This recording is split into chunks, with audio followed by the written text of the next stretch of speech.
Selamat pagi Bapak Ibu Saudara, selamat berjumpa di dalam program Sarapan, Sapaan Pengharapan. Sebelum kita masuk pada perenungan, mari kita berdoa. Kami bersyukur Tuhan atas hari yang Tuhan izinkan untuk kami jalani hari ini. Dan kami bersyukur pula jika saat ini kami berkesempatan untuk mengambil waktu saat teduh untuk belajar dan merenungkan akan firman-Mu sebelum kami mengisi aktivitas kami selanjutnya. Kiranya Roh Kudus yang menguasai dan memimpin di dalam perenungan ini. Di dalam nama Tuhan Yesus kami berdoa. Haleluya. Amin. Renungan pagi ini adalah hidup dalam perdamaian. Bacaan dari Roma 12 ayat 17 dan 18. Janganlah membalas kejahatan dengan kejahatan. Lakukanlah apa yang baik bagi semua orang. Sedapat-dapatnya, kalau hal itu bergantung padamu, hiduplah dalam perdamaian dengan semua orang. Bapak Ibu Saudara, hidup damai dengan orang yang baik dengan kita itu adalah hal yang biasa dan bahkan itu mudah kita lakukan. Tetapi bagaimanakah apabila kita sedang hidup dengan orang yang tidak sedang baik-baik dengan kita? Apakah kita masih mampu untuk menghadirkan perdamaian?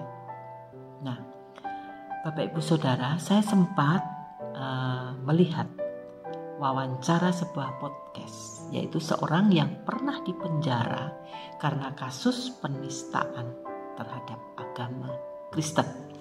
Dan beliau cukup keras di dalam mengkritisi akan kekristenan.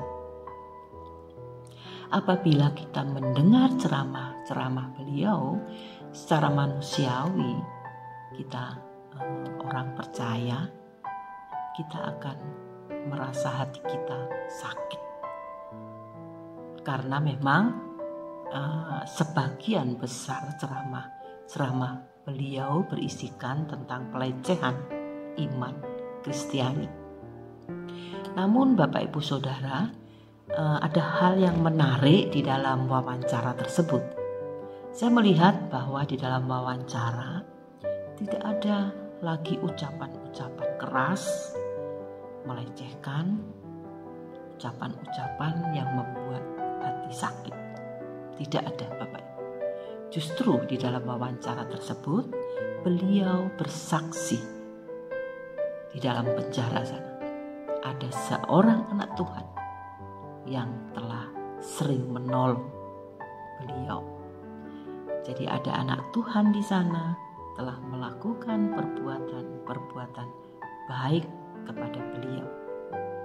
Beliau sering ditolong, diberi makanan, atau bahkan dibantu untuk mencuci pakaian beliau. Luar biasa Bapak Ibu.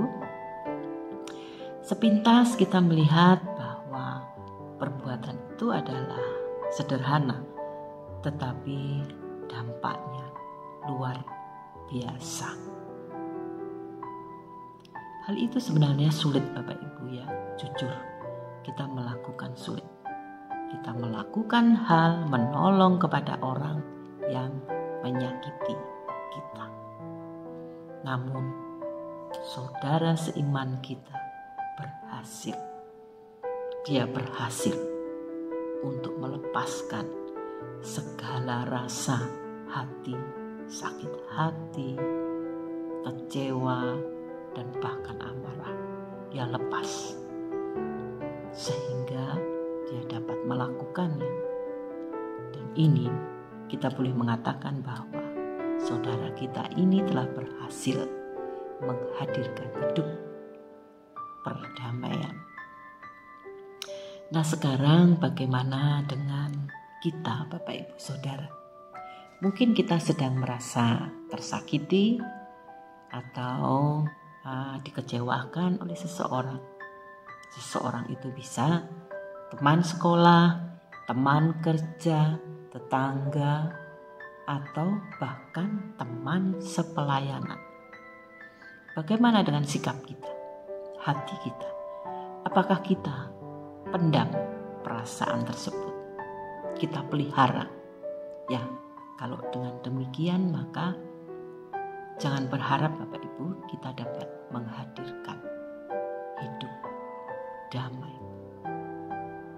Kalau saudara kita yang ada di penjara bisa melakukan, tentunya kita pun dapat melakukannya. Untuk itu Bapak Ibu Saudara, saya mengajak, marilah kita memohon kepada Tuhan supaya Tuhan menolong kita. Roh Kudus akan membimbing kita, dan tentunya kita juga mau meletakkan diri kita. Kita mau meletakkan hati kita. Kita mau mengampuni saudara-saudara yang telah menyakiti kita. Dan demikian maka kita akan dapat mewujudkan, menghadirkan hidup perdamaian. Tuhan Yesus menolong kita. Tuhan memberkati. Mari kita berdoa. Terima kasih Tuhan atas firman hari ini. Kami menyerahkan hati kami ya Tuhan. Kiranya Tuhan tolong kami, bimbing kami supaya kami dapat melepaskan, membebaskan dari perasaan hati kami, rasa sakit hati kami, kekecewaan kami, atau bahkan amarah kami. Biar Tuhan Roh Kudus-Mu akan selalu membimbing kami. Biar kami boleh dapat menghadirkan hidup di dalam perdamaian. Kami ingin rindu ya Tuhan untuk dapat melakukan segala apa yang Tuhan inginkan. Dalam nama Tuhan Yesus kami berdoa. Amin.